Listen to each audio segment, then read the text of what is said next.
where we do two different operations. First, rotation around an axis,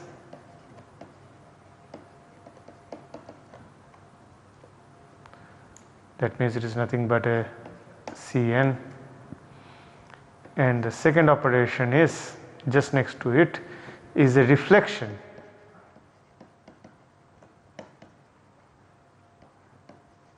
through a plane which is perpendicular to Cn. That means we are doing nothing but a sigma horizontal operation. So over here we do two operations next to each other, Cn and sigma h, and this is written in the form of Sn, where the n is coming from the Cn, again the angle of rotation we are talking about. So over here we are doing two operations, rotation and a reflection, and it does not mean that a molecule has to have both of them actually present. So if a molecule has a Cn axis of rotation and also have a sigma h, obviously this molecule is going to have a Sn axis.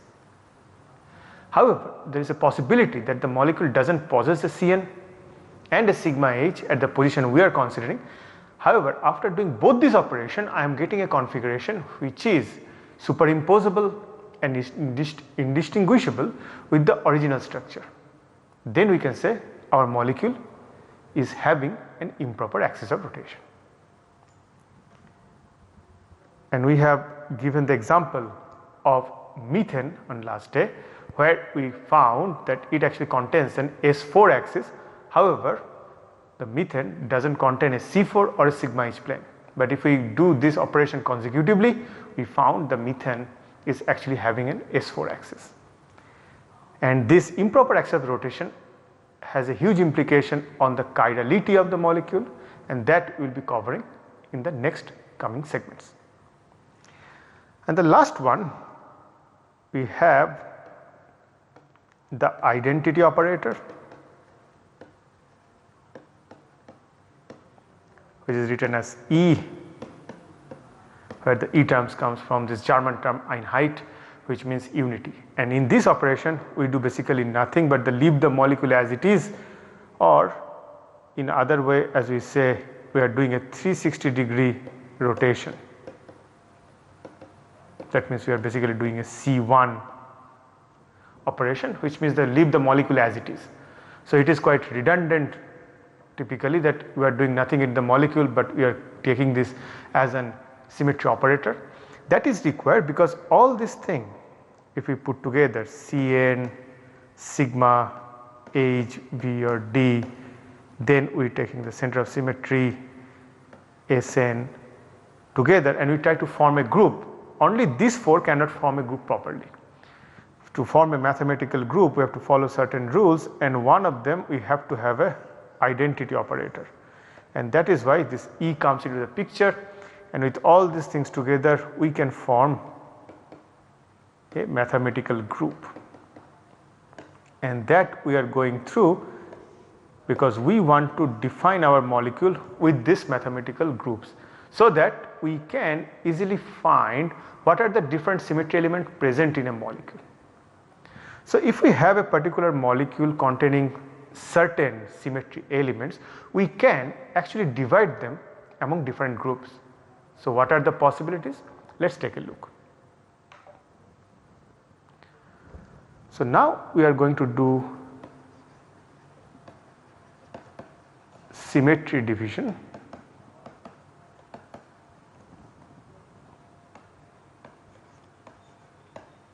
by point groups.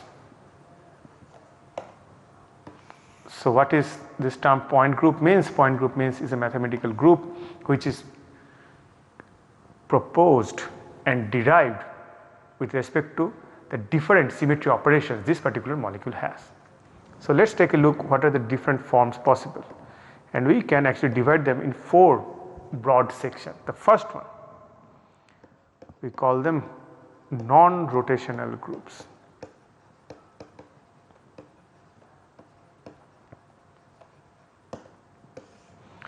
So quite obvious from its name, it does not contain a Cn axis. It does not have any, and that is why it is called the non-rotational group. And this particular molecule which does not have a Cn, it can belong to 3 different groups. The first one we call them the C1. That means this molecule has nothing but an E symmetry operation, as we discussed just earlier. E is the identity operator, which is nothing but leave the molecule as it is. So, that is 360-degree rotation or C1. There is a possibility a molecule have no other symmetry other than E, because that is the symmetry operator will be present in any molecule no matter what, and that is why this is the molecule with the lowest symmetry possible. It is a C1, nothing else other than an identity operator. That means it is totally a true asymmetric molecule. Next comes the CS point group, which actually says you have an operator E, because that will be present in any molecule, and along with that you have a operation sigma, a reflection plane where it is present in the molecule. Now the question is why I am not writing sigma A, sigma V or sigma D, and as we have discussed earlier, this actually is defined by the presence of Cn axis or any other C2 axis. As this particular point group does not have any Cn axis, so that is why we are saying this as only sigma without differentiating as sigma A, sigma V or sigma D. So, this is the second point group possible. The third one possible is Ci, where the molecule is going to have an identity operator and along with that a center of inversion. So, these are the 2 possibilities, only these 2 operations, and this molecule will be written as Ci. C is the point group notation, and this S1I, the subscript is saying what are the other things present in there. So, these are the 3 point groups possible when I do not have any rotational axis present. So, rotational axis is absent in this particular molecule. We will come into some of the examples of such molecules later on. So, after this we have another set of point group, we will come into it, and over there we call them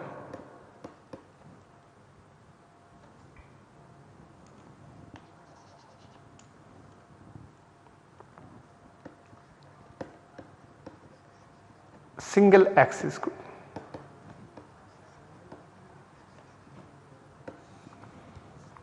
So, what do you mean by single axis group? That means it is going to have different Cn, where n will be 2, 3 and so of other integer even infinite. So, these are the different single axis group possible where n is defined like that, and I am coming into it a little bit later. What are the different possibilities? The first possibility is I can have a point group Cn where I have an identity operator E, then a Cn operator. At the same place I can have a Cn2 operator and so on and so forth. By successive rotation I can achieve a Cn n-1 operator. There is a possibility that there is a Cn operator. That means I am doing the Cn operation at the same position nth time. For an example, if I have a C4 axis, I can do that C4 one time 90 degree, second time another 90 degree, 180 degree. So, it will be defined as a Cn2. I can do it 3 times 270 degree.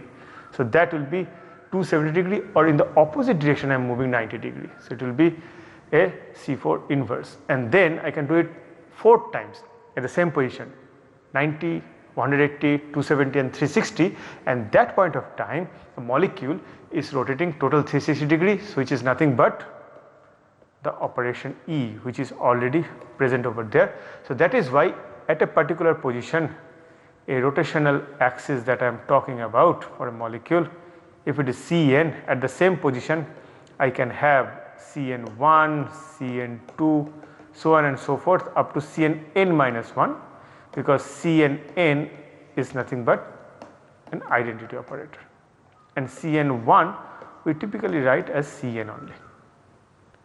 So that is the concept of successive rotations at the same place. So that means what I am saying, this Cn, Cn2, Cn minus 1 is present at the same position. The axis is actually common for all of them.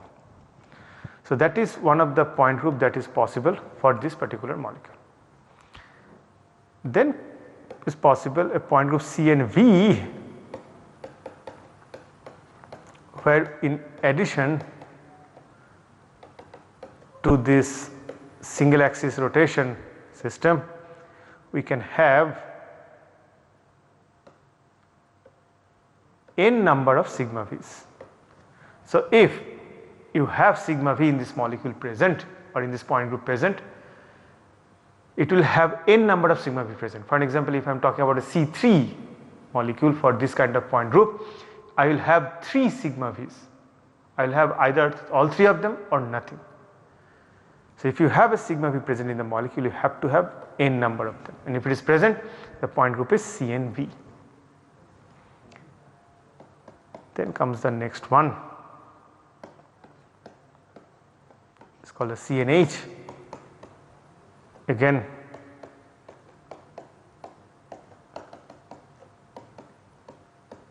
minus 1, and along with that it also has a sigma h, the horizontal plane of reflection. And in a molecule, because you have only one principal axis or Cn and only one plane possible perpendicular to that, sigma h you can have only one, whereas sigma v, which actually contains the principal axis, you can have multiple numbers, even infinite.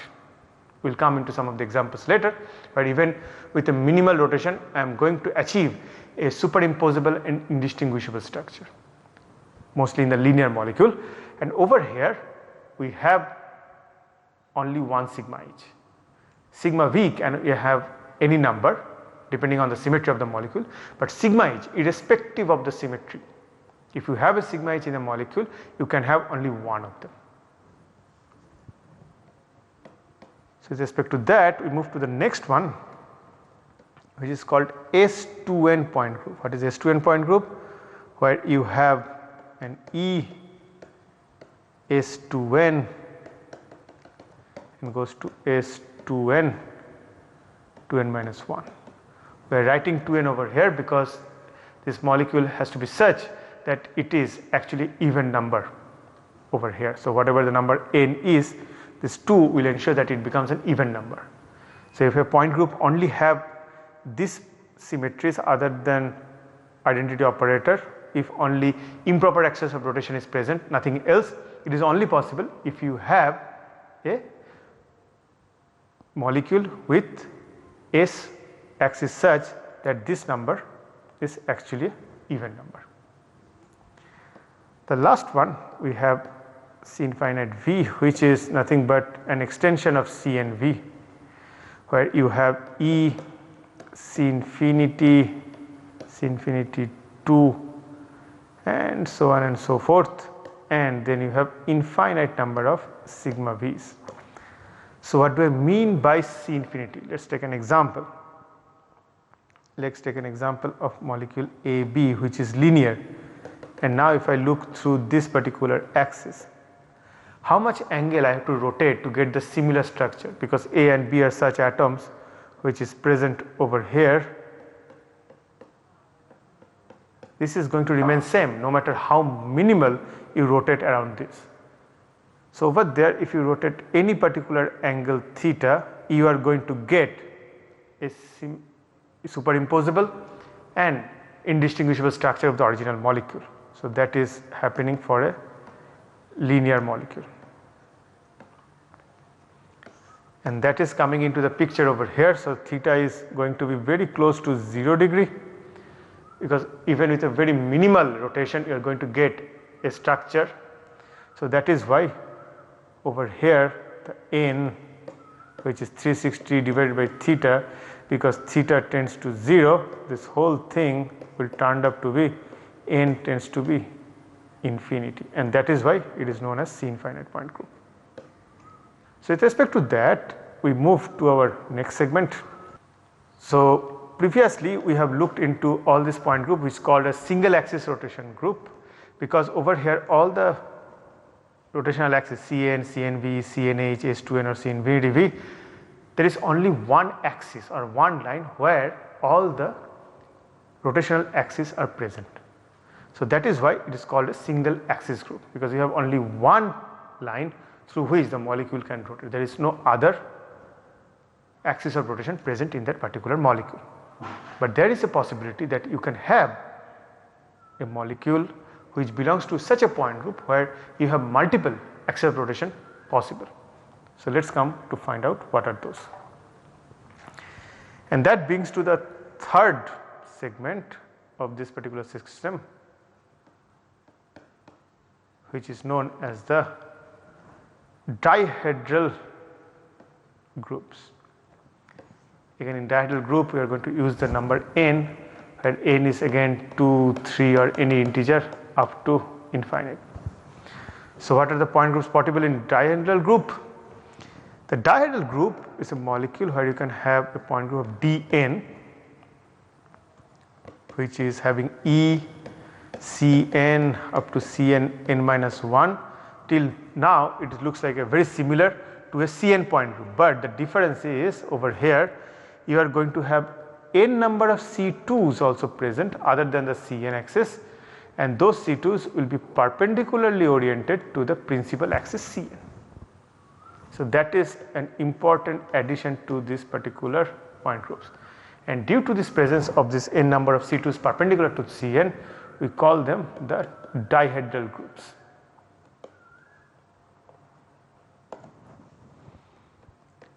Then comes the next point group DND, which is again very similar to ECN, Cn n minus 1. We have actually a number of sigma d's also present, and over there we are calling him sigma d's because we have n number of C2 which is perpendicular to Cn, which is present over there, and those C2s will be bisecting the sigmas. So, that is why it is called the sigma d. So, you can see it is very similar to the CNV, but over here we have again this extra group present over there. And in DND point groups, other than this Cn axis of rotation and n sigma d's and n C2s, we have also improper axis of rotation that will be also present.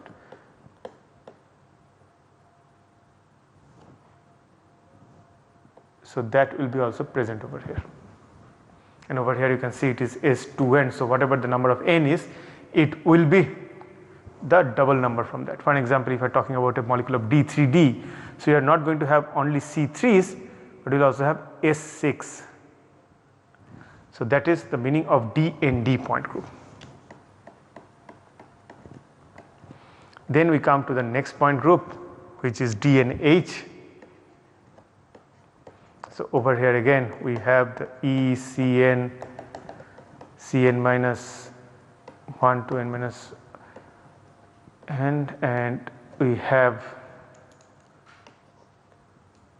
one sigma h present. So, it is very much similar to CNH, but again we have this extra NC2 perpendicular to Cn that is going to be present over here, and along with that we will have n number of sigma v's also present over here.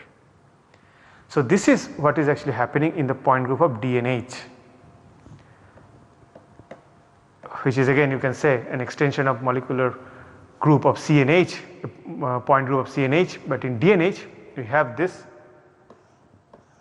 extra factor coming into here. You have n number of C2s perpendicular to Cn. So, that is actually differentiating between a single axis rotation group or dihedral group.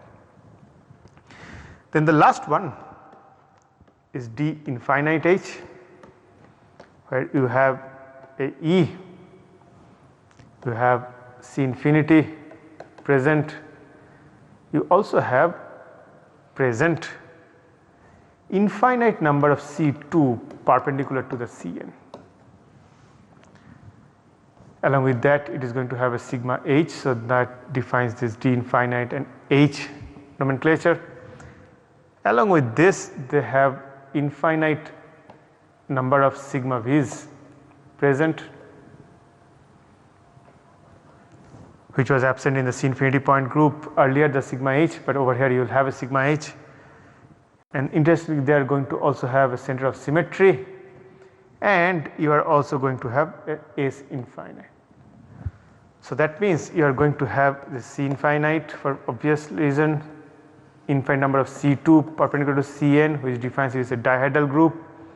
You are going to have a sigma h, so that is why it is d infinite h, sigma v infinite number, center of symmetry and improper axial rotation at the similar place at the C infinity. So what this says, this is nothing but also a linear molecule, but over here both sides of the linear molecule is same. So that is we are actually finding over here. So you can see there is the C infinity, and over here at the middle point you have the I, which also shows up the sigma h plane, because you can see the sigma h is perpendicular to the C infinity, and this is what is actually present over there. You have this I, you have the sigma h present over there. And where are the infinite number of sigma v's? I am drawing the molecule one more time. So it is the same molecule A and A. So you can have a sigma v over here, you can have sigma v on the perpendicular, or any angle in between them. So all the possible angles you can think of, that particular plane will contain these two molecules and contain the C infinity. So that means these are all sigma v's, and you can have infinite possibilities of that. And the question comes, where is the C2 position? So again I am drawing the same molecule A. So the C2 one is present over here. If you rotate 180 degree, which is perpendicular to the C infinity, so that is one of the perpendicular C2. We can have a C2 rotation on this particular axis, which is perpendicular to the plane of the board I am drawing, and that is also a C2. And you can think about all the C2s possible in between them, all the infinite ones, which will be all perpendicular and which are all in the plane of sigma h, and those are all the infinite number of C2s perpendicular to the Cn present in this molecule, which ensures this molecule ends up to be a dihedral point group. So the difference between dihedral and single axis rotation group is again this presence of n number of C2s perpendicular to C2, that differentiates a single axis and dihedral group. And the last one for this particular system is called the cubic groups. So these are special group, and we have two of them that we commonly found. One is a tetrahedral point group, which is written as TD, and tetrahedral point group is quite a high symmetric system. A point group is known as a high symmetric system when you have a huge number of symmetry elements present over there. More the number of symmetry elements present in a molecule or a point group, more symmetric it is. So tetrahedral is one such group. So let us take a look what are the symmetry elements present over there. In this molecule you have a E that is present in all the molecules. You have 4C3, you have 4C32, you have 3C2s, you have 3S4 axis that you have gone through also in the example of methane earlier. You have 3S43 in the similar position, and 6 sigma Ds. So all those things is present in a tetrahedral molecule, and if you add them, how many number of symmetry elements actually present with these numbers in the beginning. So those, if you add it together, you will find in together we have 24 symmetry elements present in this point group of tetrahedra. So quite a highly symmetric point group. and one goes a little bit higher than that, which is known as octahedral point group.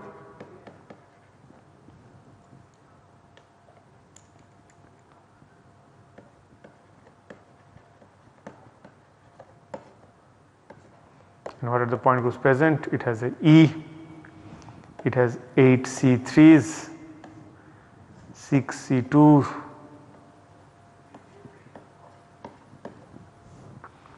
it has 6 C4, 3 C2, which is a little bit different than this one because it is present in the position of C4, and if we are rotating it twice,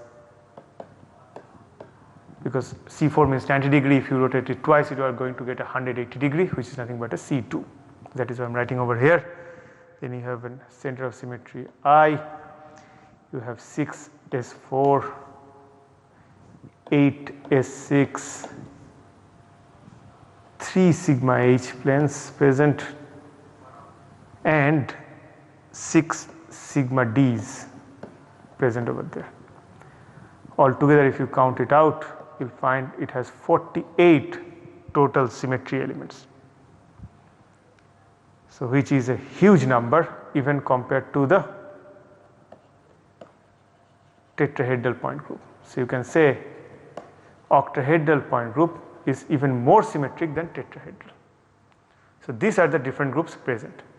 So what we have found so far, that you can have 4 different groups.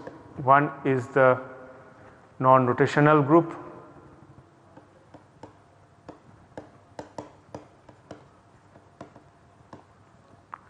then you have the single axis rotation group,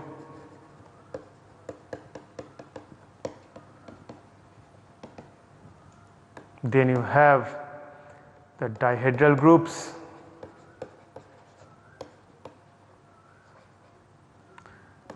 and then you can have the cubic groups. So non-rotational groups are C1, CS or CI, single axis rotation groups are CN, CNH, CNV, then we also have the other point groups like S2N or C infinite V. Dihedral point groups on the other hand, we have DN, DNH, DND and D infinite H. The difference between C and D groups are whether you have n number of C2 perpendicular to Cn or not. So that is defining these 2 point group. And cubic groups are the special groups like octahedral or tetrahedral which contains a lot of symmetry. Now the question is, for a particular molecule, if I have and try to find its point group, do I need to figure it out all the symmetry elements in there?